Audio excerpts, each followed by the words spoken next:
अर्थात कार्यक्रम खूप चांगले चालले होते. त्यातून उत्पन्नही बऱ्यापैकी मिळत होतं. त्यामुळं "आजचे घे रोख हाती, पाहिली कोणी उद्याची" या काव्यपंक्तीप्रमाणे मी उद्याची फिकीर करणं सोडून दिलं होतं. एकेकाळी आमच्या प्रेसमध्ये आमच्या बरोबरीनं काम पाहणारा माझा धाकटा मामा, म्हणजे पंडित मामा, आता प्रेस बंद झाल्यानंतर कोल्हापुरातच होता. एकदा कधीतरी माझा कोल्हापुरातही एक कार्यक्रम ठरला होता. तेव्हा त्यानं आवर्जून मला पत्र लिहिलं, की येताना मी माझी जन्मकुंडली येऊन घ्यावी. त्याच्या एका मित्राला ती पाहायची आहे. तो स्वतः सुद्धा त्यावेळी ज्योतिषाचा अभ्यास करत होता. त्या दिवशीचा कोल्हापुरातला तो कार्यक्रम संपायला रात्रीचे 12 वाजून गेले. जेवून होईपर्यंत 1 वाजला. नंतर मी, माझा पंडित मामा आणि त्याचे ते मित्र, त्यांचं नाव दिवाण, ते कुरुंदवाडच्या देवमामा नामक एका सत्पुरुषांचे साधक होते. दिवाणांनी माझी कुंडली न्याहाळली आणि ते म्हणाले, "तुमच्या सिंगिंग करिअरमध्ये गॅप्स दिसतायत.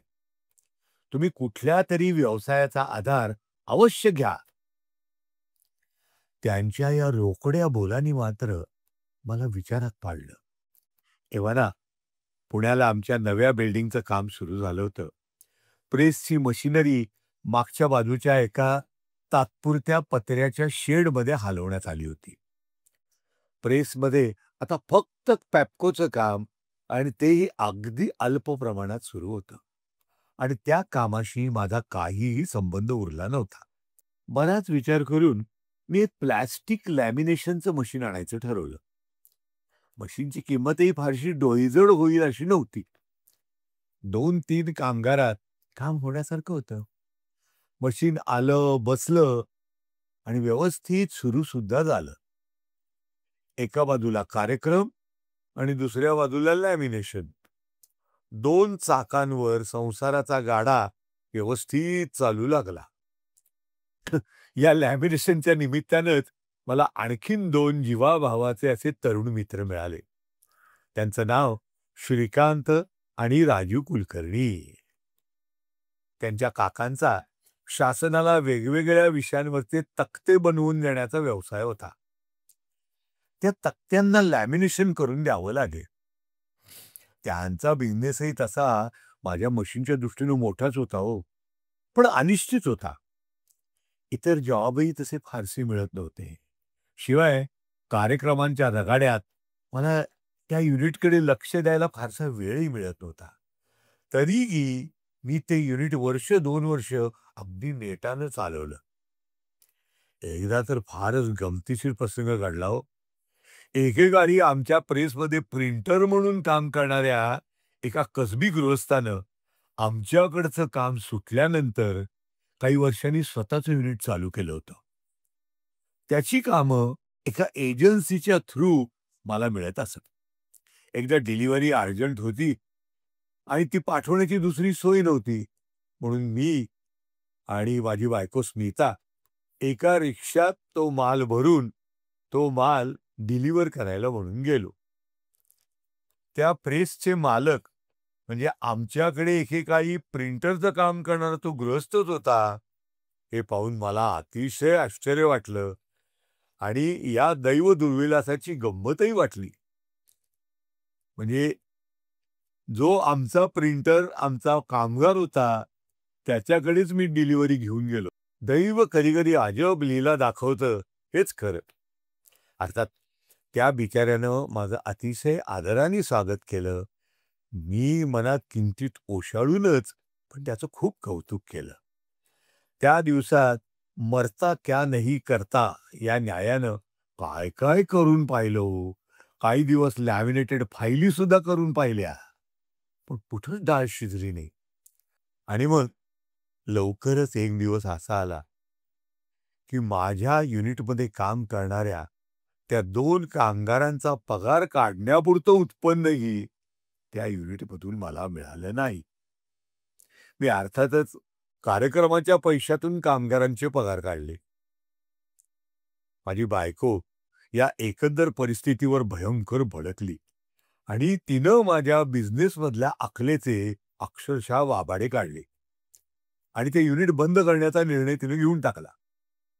त्यावर आपली बाजू मांडायला माझ्याकडे काही मुद्दाच नव्हता. त्यामुळे मी काही तिचं म्हणणं खोडून काढू शकलो नाही. पुन्हा नुसत्या कार्यक्रमांच्यावर माझ्या संसाराचा भार पडला. तेव्हा ना हर्षदा आणि श्रेया हळूहळू मोठ्या होत होत्या. त्यांना उत्तम शाळेत घातल्यामुळे त्यांच्या शिक्षणाचा खर्चही वाढला होता. पण एकंदरीत मी गृहस्थीचं सोंग बऱ्यापैकी सांभाळून होतो. कधी-कधी थोडीशी ओढाताण व्हायची, पण स्मिता सर्व सांभाळून न्यायची. पण माझ्या मनात राहून विचार यायचा, हे असं किती दिवस चालणार? 90 साल संपत आलं, तेव्हा एक विचार माझ्या मनात वारंवार रुंजी घालत होता. अव्यापारेषु व्यापार आपण अनेक करून पाहिले आणि त्यात आपण यथास्थित मारही खाल्ला. पण जो व्यवसाय आपल्या घराण्यात चालत आलेला आहे, त्याकडे आपण का बरं दुर्लक्ष केलं? चित्रपट व्यवसायातली एखादी फॅकल्टी आपण का टाय अप करून बघू नये? अर्थात त्या वेळेपर्यंत लॅमिनेश करता करता माझ्या आवडीच्या लिखाणाकडं मी थोडाफार वळलो होतोच. बाळासाहेब जोगळेकरांसाठी सामाजिक वनीकरण या विषयावरचे मी 2 टीव्ही स्पॉट लिहिले होते. त्यावेळी त्या खात्याचे कोणी शर्मा नावाचे संचालक होते. त्यांनी त्यावर शेरा लिहिला, "अप्रूव्ड विथ प्लेजर." माझा उत्साह दुणावला. या स्पॉटसाठी मी चक्क एक छोटंसं काव्यसुद्धा लिहिलं होतं बरं का. जळणाला लाकूड गुरांना चारा, गाठीला पैका घरच्या घरी, सामाजिक वनीकरण येता दारी. माझी धाकटी मुलगी श्रेया आणि शिवराचा मुलगा अमेय दोघंही मोठी छान दिसायची. त्यांनी या स्पॉटमध्ये काम केलं. हा स्पॉट दूरदर्शनवर खूप दिवस लागत राहिला. लोकप्रियही झाला. माझं त्यावर नाव नसलं तरी नकळत माझी कॉलर ताठ झाली. मग किशोर जोगळेकरांनी माझ्याकडून एक छोटासा चरित्रपट लिहून घेतला. कुटुंब नियोजनाचे भारतातील प्रणेते रघुनाथ कर्वे यांच्या आयुष्यावर आधारित. त्यात शांताबाई जोगांचा मुलगा, मला आता तिचं नाव पटकन आठवत नाही, आणि माझी कॉलेजमधली परिचित मैत्रीण मंगल साधवाई, म्हणजे नंतरची आधीची मंगल कोठारी, ते दोघांनी काम केलं होतं आणि छान शोभले होते. हा चरित्रपटही दूरदर्शनवरून प्रकाशित झाला. टाइम्स ऑफ इंडियामध्ये त्याच्यावर 2 शब्द चांगलेही लिहून आले. या यशानं उत्साहित होऊन मग आमच्या किशोर जोगळेकरांनी, म्हणजे माझ्या मेव्हण्यानी, 1 तासाची एक टेलिफिल्म करायचं ठरवलं. तशा अर्थानं ती मुंबई दूरदर्शनवरची पहिली टेलिफिल्म होती. पपांच्या म्हणजे गदिमांच्या गंगा काठी नावाच्या दीर्घ काव्यावर आधारित ती टेलिफिल्म होती. नंदिनी जोगनं त्यातल्या नायिकेची, मैनेची भूमिका साकार केली होती. तिनंही तिचं काम अगदी जीव तोडून केलं होतं. पण त्या टेलिफिल्मला अपेक्षित प्रतिसाद मिळाला नाही. "चलता है," मी मनाशी म्हणलं. अहो, प्रत्येक चेंडूला बाउंडरी थोडीच बसणार. कधीतरी बोल्डही उडतोच की. खरं तर विषय चांगला असून सुद्धा संवादावर काव्य ओव्हरलॅप करण्याचा आमचा प्रयत्न फसला असावा, कारण त्यामुळं काही भाग नुसता गोंधळानं भरलेला वाटत होता. असो, या निमित्तानं माझा मात्र एक खूप चांगला फायदा झाला.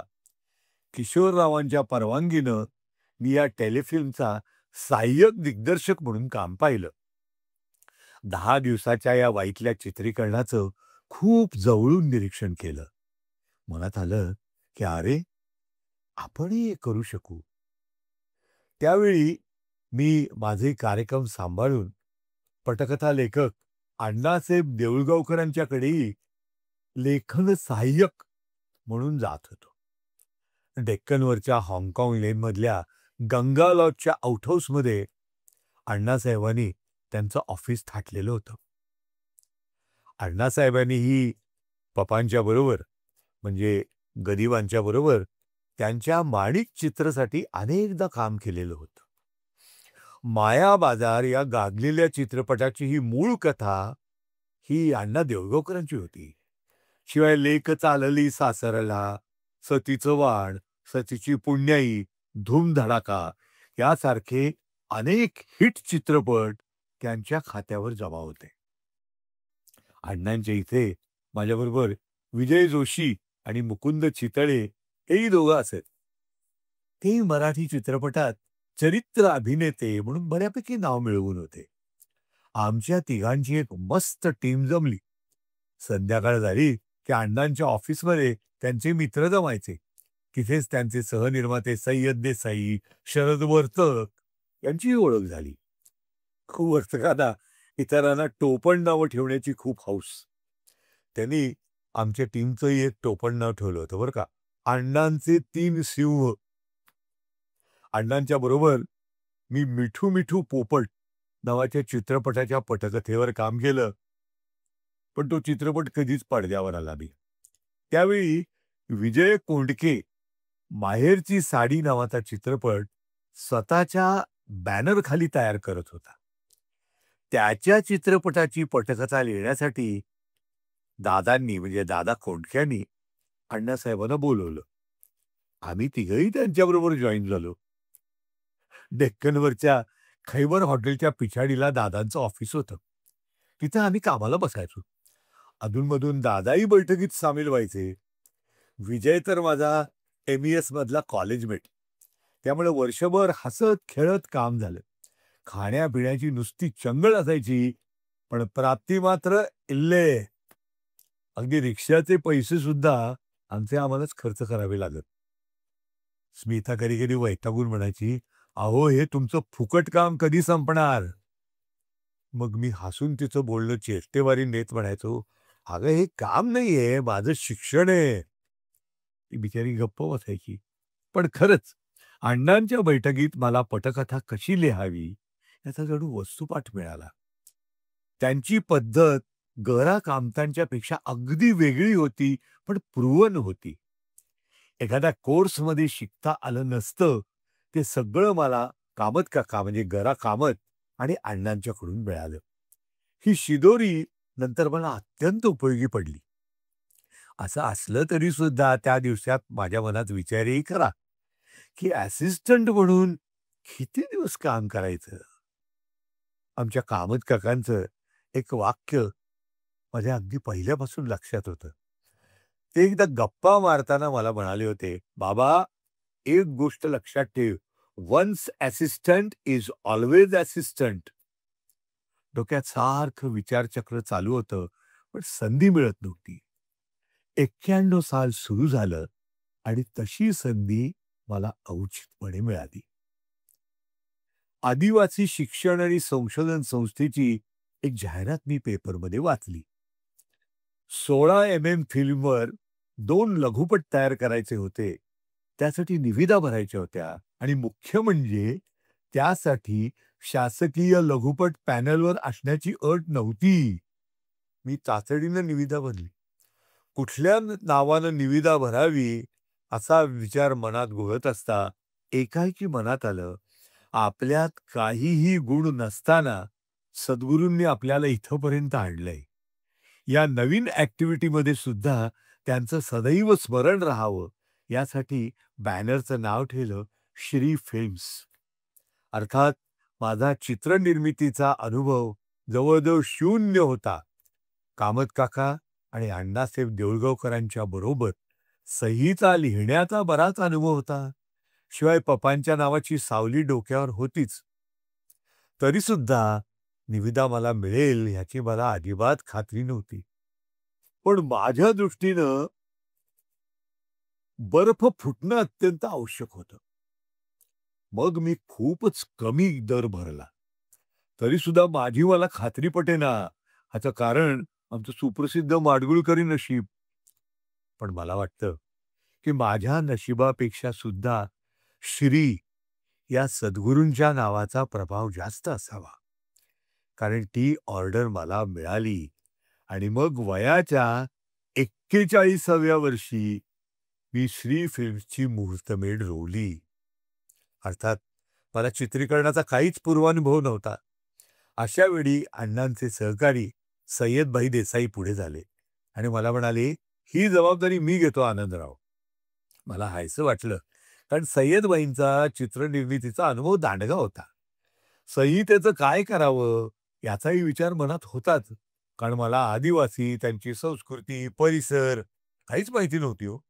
एकदा सहज आदिवासी विभागाच्या कार्यालयात चक्कर टाकली असता तिथं सोनवणे या नावाचे त्या संस्थेचे एक उच्चाधिकारी भेटले. ते आमच्या वर्षाचे चक्क क्लासमेट निघाले. काळा-सावळा, थोडासा आडव्या बांध्याचा, पण दिलखुलास माणूस. जुनी ओळख निघाल्यावर मात्र सोनवणे एकदम खुलले. नंतर त्यांनी मला या फिल्म्स करण्यासाठी उत्तम सहकार्य दिलं. एवढंच नव्हे, तर मी तयार करणार असलेल्या लघुपटाची संहिता सुद्धा त्यांनी मला लिहून दिली. मी कशा मार्गानं जावं हेही त्यांनी समजावून सांगितलं. कारण त्यांचा आदिवासी जीवनाचा अत्यंत सखोल अभ्यास होता आणि हा अभ्यास नुसता पुस्तकी नव्हता, तर प्रत्यक्ष फील्डवर जाऊन काम करण्याचा होता. सोनवणेंच्या सहकार्यामुळं माझ्या समोरच्या अडचणी एकदम सोप्या झाल्या. उत्साहाने मी चित्रीकरणाचा पहिला कार्यक्रम ठरवला. विचार करण्यासाठी आमची सगळी टीम पंचवटीवर जमली. नाही म्हटलं तरी 5-25 माणसांची गडबड पाहून शिरू आणि कुमार थोडे वैतागलेच. पण ताई मात्र उत्साहाने म्हणाली, "अरे, पंचवटीच्या पप्पांच्या काळात अगदी अशाच बैठका व्हायच्या रे. त्यांचं चहा-पाणी करता करता माझा पिट्टा पडायचा. पण अरे, हेच या वास्तूत झालं पाहिजे." अर्थात चहा-पाण्याचं काम आता स्मिता करत होती. पण ताई प्रसन्न मुद्रेनं आमची धांदल न्याहाळत होती. Cameraman, assistant director, spot boys, lights सगळं काही सय्यदभाईंनीच अरेंज केलं होतं. शूटिंगला निघण्या अगोदर खात्याच्या संचालकांना मी भेटायला गेलो. कोणीतरी नेगी नावाचे हिमाचल प्रदेशातले मूळचे असणारे आय-ए-एस ऑफिसर होते. प्राथमिक बोलणं झाल्यावर निघताना ते म्हणाले, "बढिया फिल्म बनाना भैया." शूटिंगचा दिवस उजाडला. पहाटेपासून स्पॉट बॉयज इतर तंत्रज्ञ येऊन थडकू लागले. नंतर सय्यदभाईंनी अरेंज केलेली भली मोठी ट्रॅव्हलर गाडी आली.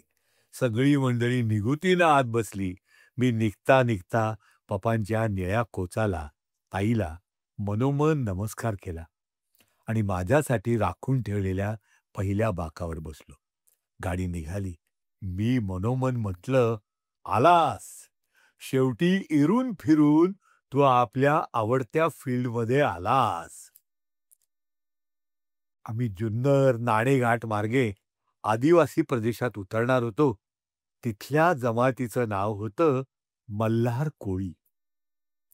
आमची टीमच मुळी सय्यदभाईंची होती. त्यामुळे मी सय्यदभाई वाक्यम प्रमाणम अशी भूमिका घेतली. जुन्नर, नाणेघाट, जव्हार मार्गाने आम्ही ठाणे जिल्ह्यातल्या आदिवासी भागात उतरलो. मल्हार कोळी जमातीचं एक आगळं वेगळं वैशिष्ट्य अगदी प्रथमपासून माझ्या नजरेत भरलं. ते म्हणजे 100-125 मल्हार कोळी स्त्री-पुरुष जंगलातून परत येताना किंवा जाताना अगदी एका पाठोपाठ एक असे चालत जातात. त्याची मला मोठी सुंदर दृश्य मिळाली.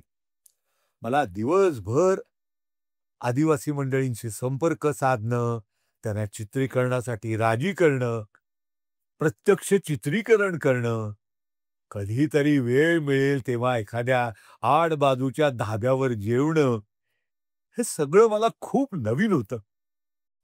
माझ्या आवडत्या व्यवसायाचा मी भरभरून आनंद घेत होतो. शूटिंग दरम्यान एक दिवस एक गंमत घडली बरं का. म्हणजे आता सांगताना गंमत वाटतेय, पण त्यावेळी ते प्रकरण माझ्या जीवावर बेतू शकलंच.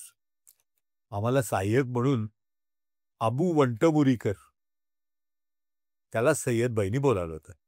तोच मास्टर अबू ज्यानं शांताराम बापूंच्या पिंजऱ्या चित्रपटात नाच्याचं काम केलं होतं बघा. मस्त माणूस. त्याच्याकडे सांगण्यासारखं भरपूर होतं. आणि तो सांगायचाही मस्त खुलवून, पण दिसायला चिकणा आणि बरीच वर्ष मराठी सिनेमात काढल्यामुळे चांगल्यापैकी आगाऊ. एक दिवस आदिवासींच्यात मुक्त लैंगिक संबंध असतात, हा मुद्दा सांगण्याकरता मला काही शॉट्स घ्यायचे होते. आता आदिवासींना तसं सांगणं धोक्याचं होतं, कारण त्यामुळे ते बिथरले असते. मी आबूला सांगितलं, की त्यांच्यातलं अनुरूप जोडपं निवडून काढ आणि त्यांना भाऊ-बहिणीला प्रेमानं जवळ घेतो, अशा तऱ्हेचा अभिनय करायला सांग. अबूनं त्याचं काम चोख बजावलं. एक तरुण जोडी हा अभिनय करायला तयार झाली. थोड्या वेळानं शॉट पूर्ण होऊन आम्ही पुढे निघालो असतो. नेमका इथे अबूचा आगाऊपणा नडला. ती काम करणारी तरुणी दिसायला जरा नीटनेटकी नीटच होती. अबूनं तिला पोझिशन द्यायच्या निमित्ताने तिच्या गालाला असा किंचित स्पर्श केला आणि तिच्या चेहऱ्यावर आलेल्या केसांच्या बटा अशा हाताने सारख्या केल्या. बस. एवढं घडलं आणि त्या जोडीचा चेहराच बदलला. तो तरुण ओरडून आसपास चित्रीकरण पाहण्यासाठी जमलेल्या लोकांना त्याच्या भाषेत काहीतरी सांगू लागला. भराभरा आमच्या भोवती लोक जमू लागले. मला काही हे लक्षण ठीक दिसेना. मी जवळ-जवळ पळतच सय्यदभाईंपाशी पोहोचलो. जाडजूड सय्यदभाई एका बाधेच्या खाटल्यावर आरामात सावलीत पहुडले होते. त्यांना म्हणलं, "सय्यदभाई उठा, ताबडतोब पळायची तयारी करा." त्यांना सांगण्यात वेळ घालवायलाही उसंत नव्हती. आम्ही भराभर सामान आवरलं. तेवढ्यात 150-200 लोक आमच्या टेम्पोच्या दिशेनं सरकत होते. ते काही करायच्या आत आम्ही त्या खेड्यातून बाहेर पडलो, सुसाट पळालो. नाहीतर त्या 150-200 लोकांनी आमची नुसतीच चटणी केली असती. मी नंतर अबूला म्हणलं, "छायला अबू, तुला नेहमीच्या शूटिंगमधल्या एक्स्ट्रा आणि ही बाई ह्यातला फरक कळला नाही का रे? अरे पार आडवे व्हायची वेळ आली होती की सगळ्यांवर." अर्थात 5-50 किलोमीटर लांब जाऊन दुसऱ्या एका गावात तीच ट्रिक वापरून आम्ही मग तो सीन शूट केला. मात्र अबूला दूर ठेवलं. अशा अनेक गमती-जमतीत चित्रीकरण पूर्ण झालं. दुसरा लघुपट होता कोलाम. कोलाम जमातीवर. विदर्भाच्या सीमेवर अमरावती जिल्ह्यानजीकच्या अतिशय निबिड अशा अरण्यात ही जमात आढळते. त्यासाठी आम्ही अमरावती जिल्ह्यातल्या पांढरकवडा नावाच्या आदिवासी खेड्यात मुक्काम ठोकला. त्या जमातीचा एक गाव बांधणीचा असा विधी असतो. गावात बाहेरची रोगराई, अनिष्टे येऊ नयेत म्हणून संपूर्ण गाव मंत्रशक्तीनं तो मांत्रिक बांधून टाकतो. रात्रभर ही कोला मंडळी मोहाची दारू पिऊन नाच नाचतात. आम्हाला त्या सगळ्या विधीचं उत्तम चित्रीकरण मिळालं. आणखी एक विशेष म्हणजे त्यांच्या या नृत्यात पुरुषच स्त्रीवेश घेऊन नाचतात. यावेळी मला एक गमतीशीर अनुभव आला बरं का. ही मंडळी नाचताना एक विशिष्ट सुरावट त्यांच्या कोलाम भाषेत आळवून पालुपदासारखी म्हणत होती. ती ऐकताना मला असं वाटलं, की मी ही चाल कुठेतरी ऐकलीये. थोडा स्मरणशक्तीला ताण दिल्यावर माझ्या लक्षात आलं, की नुकताच एक ऋषी कपूर आणि जयाप्रदा यांनी अभिनीत केलेला एक पिक्चर रिलीज झाला होता. त्या चित्रपटाचं नाव होतं सरगम. त्या चित्रपटात एक गाणं होतं, डफली वाले डफली बजा. ही मंडळी म्हणत होती ते पालुपद त्या चालीशी तंतोतंत जुळत होतं. मी न राहून त्या पाड्याच्या मुखियाला विचारलं, "तुम्ही हे जे पालुपद आहे ना, ते शहरात एक चित्रपट लागलाय बघा, सरगम म्हणून. त्याच्यावरून घेतलेत का?" त्यावर तो मला झटकून टाकत म्हणाला, "छे छे, अहो आम्ही मूळचे कुर्गकडचे. तिथल्या वाडवडिलांपासून चालत आलेली ही पारंपरिक चाल आहे. भारतातलं आदिम संगीतही किती श्रीमंत आहे, याचा मला त्या दिवशी जणू साक्षात्कार झाला. दोन्ही फिल्म्स यथावकाश पूर्ण झाल्या, पण त्यांचं एडिटिंग, डबिंग, मिक्सिंग सगळ्या गोष्टी व्हायच्या होत्या आणि त्या सगळ्या मला मुंबईला जाऊन कराव्या लागल्या. सर्व तांत्रिक बाबी सांभाळणारी मंडळी ही कोणीच माझ्या परिचयाची नव्हती. काही जण थोडेसे बेभरवशी सुद्धा होते. त्यामुळे या सगळ्यांच्याकडून काम करून घेता मी नुसता मेटाकुटीला आलो. बरं माझं आर्थिक नियोजन तर केव्हाच पार बोंबललं होतं. बरं फिल्म्स अर्धवट टाकण्यातही काही अर्थ नव्हता. कारण त्यामुळे खर्च तर झालाच असता. शिवाय आमच्या छोट्याशा फील्डमध्ये माझं नावही वाईट झालं असतं. म्हणून मग मी थोडं उसनं-पासनं करून अक्षरशः जीवाच्या करारानं दोन्ही फिल्म्स पूर्ण केल्या. काम संपलं तेव्हा कराराच्या रकमेपेक्षा माझी जवळपास दुप्पट रक्कम खर्च झालेली होती. पदरी होता तो अनुभवी म्हटल्या जाणाऱ्या या क्षेत्रातल्या मंडळींच्या चमत्कारिक वृत्तीचा. आमचे कामत काका नेहमी म्हणायचे ना, "यहाँ जो बकरा आता है ना, खुद के गले में छुरी बांध के आता है, कि भाई ये छुरी ले लो और मुझे काटो." या वृत्तीचा मी गेली काही महिने साक्षात अनुभव घेत होतो. पण इथेही अगदीच वाळवंट नव्हतं बरं का. कुठेतरी हिरवळ होती, याचाही मला सुखद अनुभव आला. या दोन्ही फिल्मच्या प्रोसेसिंगचं काम मी चेंबूरच्या क्वालिटी लॅब नामक संस्थेकडून करून घेतलं होतं. त्या लॅबचे मालक कुणी शेट्टी नावाचे एक दाक्षिणात्य गृहस्थ होते. काम पूर्ण झाल्यावर मी लॅबच्या मालकांना मी आज डिलिव्हरी उचलतोय हे सांगायला गेलो. मालक स्वतः नव्हते, पण त्यांचे चिरंजीव होते. त्यांनी अगदी शेवटच्या पैपर्यंतचा हिशोब कॅशमध्ये पूर्ण करून घेतला. अर्थात मलाही त्याचं काही फारसं वाईट वाटलं नाही, कारण हे माझं तिथलं पहिलंच काम होतं. अगदी अनोळखी पार्टीवर त्यांनी तरी विश्वास कसा दाखवावा? पण संध्याकाळी मी डिलिव्हरी न्यायला गेलो, तेव्हा त्यांच्या चिरंजीवानी मला पुन्हा भेटायला बोलवलं. मी म्हणलं, "आता काय आणखी नवीन?" पण मी ऑफिसमध्ये गेल्यावर त्यांनी मला अतिशय आदराने बसवलं, चहा मागवला आणि मग सकाळी मी दिलेले कॅश त्यांनी परत माझ्या हातात दिले. माझ्या प्रश्नार्थक मुद्रेकडे पाहत ते हसून म्हणाले, "अहो, तुम्ही दिलेल्या रकमेची हकीकत मी माझ्या वडिलांना सांगितली, तेव्हा ते म्हणाले, 'अरे, या पार्टीनं आत्तापर्यंत आपला एकही हप्ता चुकू दिला नाही. तेव्हा अशा पार्टीबरोबरचा व्यवहार कधीही संपू नये, तो चालूच राहावा. आम्हाला तुमच्याबरोबर लाँग टर्म संबंध हवे. यासाठी हे पैसे पुन्हा कधीतरी आरामात पुढच्या कामाच्या वेळेला द्या." खरोखरच हा अनुभव खूप वेगळा होता.